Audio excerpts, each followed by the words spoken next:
Assalamualaikum warahmatullahi wabarakatuh. Waalaikumsalam warahmatullahi wabarakatuh. Kak Mai, di sini kami dari mahasiswa S1 Manajemen dari Universitas Lampung. Di sini kami mau wawancara Kak Mai mengenai usaha Patito ini. Sebelumnya kenalin, aku Lisma. Ini ada Rati dan ini ada Kak Azi. Kita langsung aja ya Kak ke pertanyaan. Oke, boleh diceritain nggak sih Kak sedikit sejarah berdirinya Patito ini? Kalau Patito ini berdiri sejak 2023. Awalnya ownernya sendiri ngerjain masih sendiri lah, dia sama ada merekrut satu, jadi cuma berdua aja. Terus mulai ekspansi itu pertengahan 2024 itu mulai nanjak. Aku sendiri gabung itu setahun lebih, sekitar bulan Agustus itu ya, sekitar bulan Agustus itu. Terus pertama kita masih di kedai sana, sebelah sana yang dekat dia depan untuk rekreasi. Nah itu jadi tempatnya masih kecil masih ini, terus berkembang kita pindah ke sini karena kita nambah karyawan, nambah menu segala macam, jadi ekspansi ke sini sama nambah cabang yang di Pasar Rabu. Ya, Pasar Rabu.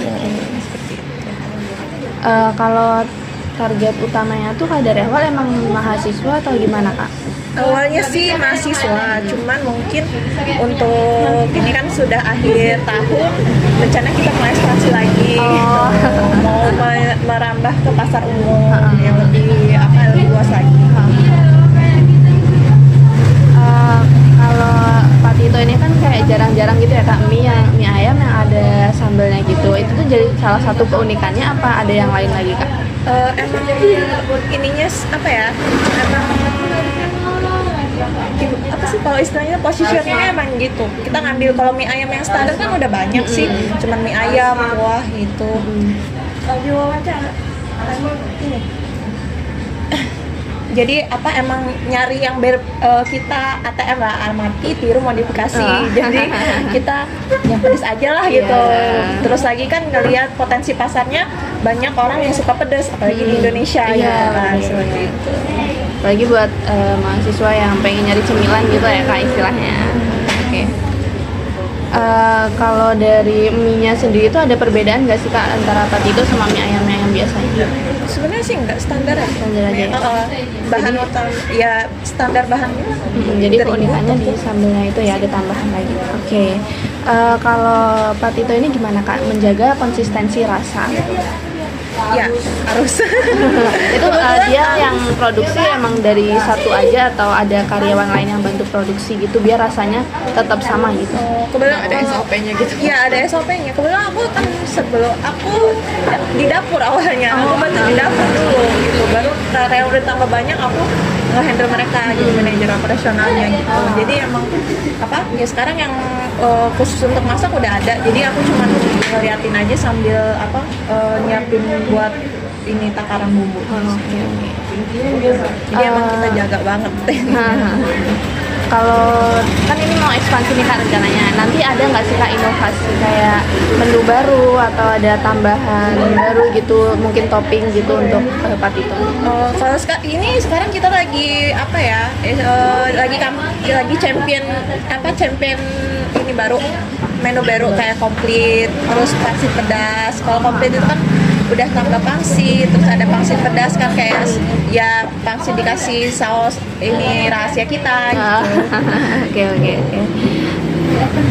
Kalau strategi penentuan harga sendiri gimana Kak dari Patito? Apakah karena dia segmennya ke mahasiswa jadi harganya harus dipas-pasin atau emang udah ada perhitungan sendiri? Sudah ada perhitungannya sendiri. Nggak mungkin dong kita jualan nggak mau untung. Cuma tetap menyesuaikan dengan segmen pasarnya sih pastinya. Mahasiswa ya? Iya. Kita ngambil tengah-tengahnya lah gitu.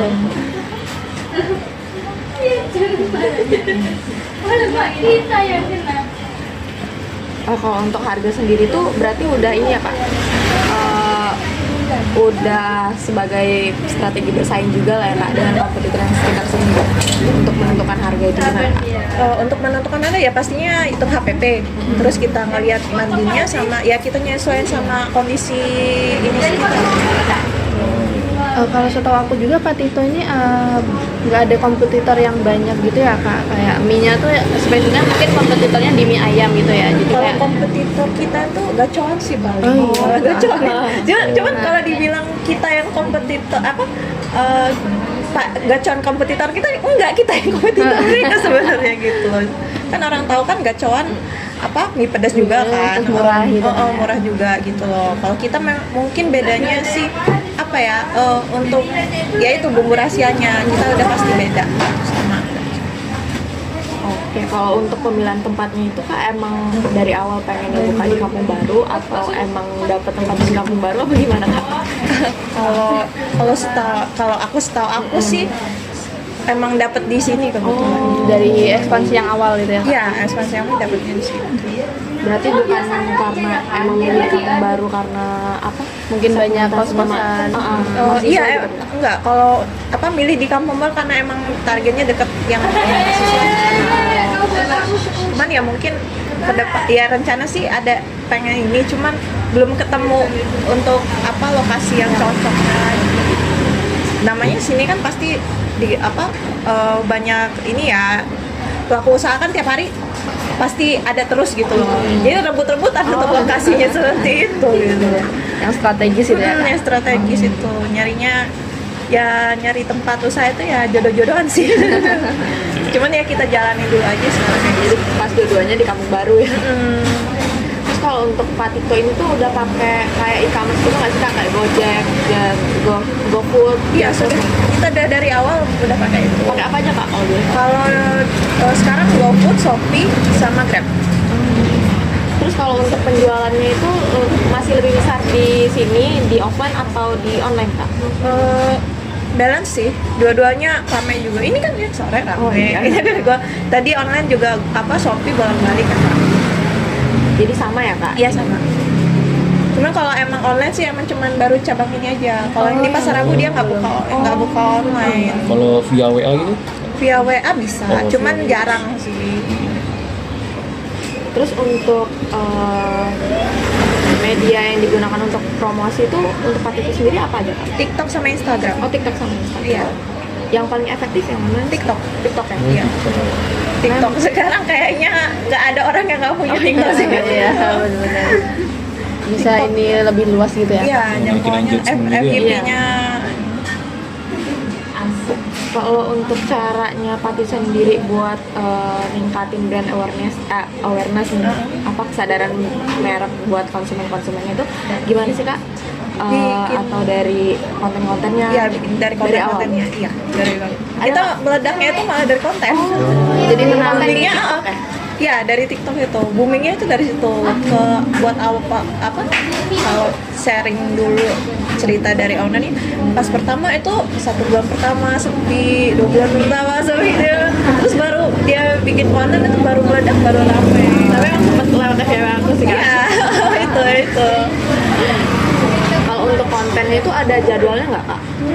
Ada jadwal kayak upload kontennya gitu Kak? Belum ada sih, karena emang apa ya, lebih ke cuman buat pendukung ini aja buat sekarang ya. Mungkin apa itu juga sih perlu evaluasi di tim kita juga gitu loh. Soalnya kalau brand lain kan pasti ada apa tim ininya konten kreatifnya bikin jadwal kontennya sehari berapa gitu untuk bertahan. Cuman untuk sekarang sih kita masih mau champion mau kampanye menu baru, jadi masih fokus di situ dulu. Kalau untuk konten yang di TikTok itu yang paling meledak viewersnya tuh yang apa Kak? Atau lagi masak, apa lagi ngejelasin gitu? Paling meledak itu sih ini sih konten apa ya, makanan sih, pas nyiapinnya gitu. Iya. Jadi orang itu gitu ya nyiapinnya gitu. Ya kan masih lihat ke. Oh iya, pernah lewat Pak. Ya, kan banyak kan dari konten TikTok kan pastinya selain dari TikTok juga pasti ada dari mulut ke mulut ya. Iya. Pasti kan seberapa besar target atau rekomendasi Pak Tito ini ke masyarakat sekitar Kampung Baru. Kalau dari aku sendiri sih selama nanganin di depan itu aku lebih sering apa ya, customer care gitu loh. Maksudnya aku ajak mereka ngobrol, tanya nama, terus sama yang sudah sering langganan sini aku ingetin namanya siapa gitu, ajak ngobrol tipis-tipis gitu. Dan itu apa ya, menciptakan experience. Oh, kakak Patito nih inget aku gitu. Jadi senang gitu ya. Jadi langganan juga Iya, ya. jadi Kalau Patito ini pernah kerjasama dengan maksudnya event mahasiswa gitu atau bazar-bazar? belum pernah. Oh, belum pernah. Ada keinginan kayak mencoba gitu nggak kak? Kayak masih banyak sih kak. Untuk sekarang sih kayaknya kita masih apa ya, keteteran sih ke lingkungan, karena kita juga masih apa ya, dengan banyaknya menu kayak gini, aku aja jujurnya sebagai tim dapur juga masih apa ya, masih rancang ini buat apa, timeline kerjanya gitu kan. Jadi kita belum ada kepikiran buat apa jualan di bazar-bazar.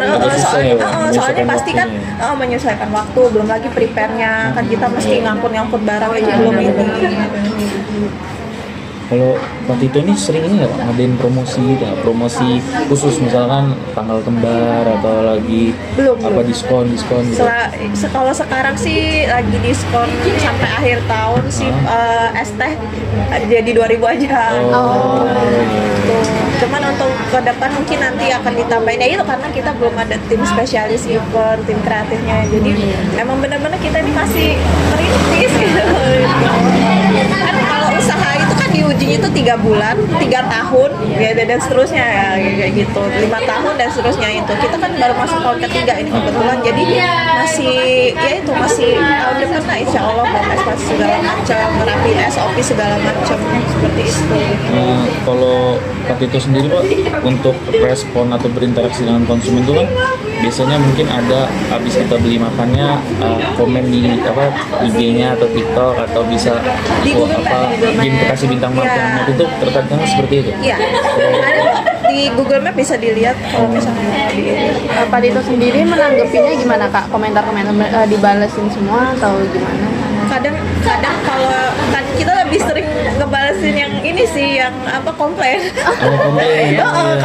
Kalau untuk yang positif udah pasti kan kita servisnya dengan tetap menjaga rasa, kualitas segala macam gitu. Cuman kan kalau yang komplain itu yang harus diiniin di maintenance gitu kan. Kenapa gitu loh, kita tanya lagi kenapa ini kurangnya apa ini, ya pastinya minta maaf sama biasanya ada kompensasi. Pastinya kalau dalam menangani komplain langsung ya. Iya langsung. Kepuasan customer nomor 1. Pasti. Kalian buat evaluasi Pak Dito juga ya Iya, kak? pasti. Kalau ini bagian penutup ya Pak ya. Tantangan terbesar kan di sini kan banyak ya, jualan mau mie ayam, nasi semuanya ada. Itu tantangan terbesar dalam mempromosikan Patito ini dari pesaing di Kampung Baru di Bandar Lampung ini gimana Kak? Tantangan terbesarnya itu apa ya? Sebenarnya tantangan terbesarnya itu lebih ke ini sih, jadwal libur mahasiswa. Oh iya. Gitu. Soalnya kalau begitu masuk Waktu libur.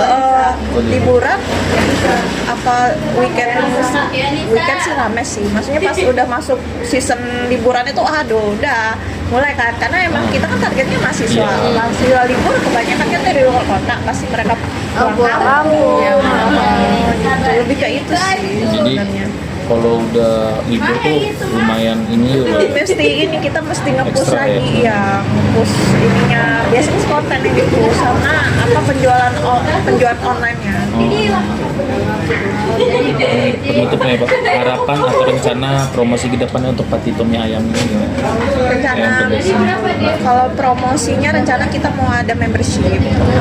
Jadi nanti kan kita karena targetnya mahasiswa kan gitu. Nanti ada kupon membership gitu yang di-stempel gitu. Rencananya. Jadi nanti berapa kali makan di sini gratis ini gitu. Kan buat mahasiswa kayaknya kan menolong banget tuh. Iya, bener. Apalagi yang kos lumayan nih udah 5 kali makan. Mahasiswa suka promo-promo ya. Itu kan bisa dimanfaatkan seperti itu. Harapannya untuk Pak Dito ke depannya apa nih kak? Harapannya ya pastinya tambah terkenal. Amin. Tambah terkenal, Terus ya mudah-mudahan bisa nambah cabang baru. Itu aja sih sementara. Gak mau tinggi-tinggi. Sementara targetnya itu. Oke. Sekian aja Kak pertanyaan dari kami. Alhamdulillahnya cukup membantu dengan jawaban-jawaban Kakak. Kami ucapkan terima kasih banyak udah ngeluangin waktu untuk diwawancarai. Ya, sama-sama Kami akhiri. ya. Assalamualaikum warahmatullahi wabarakatuh. Waalaikumsalam warahmatullahi wabarakatuh. Kasih ya, Kak.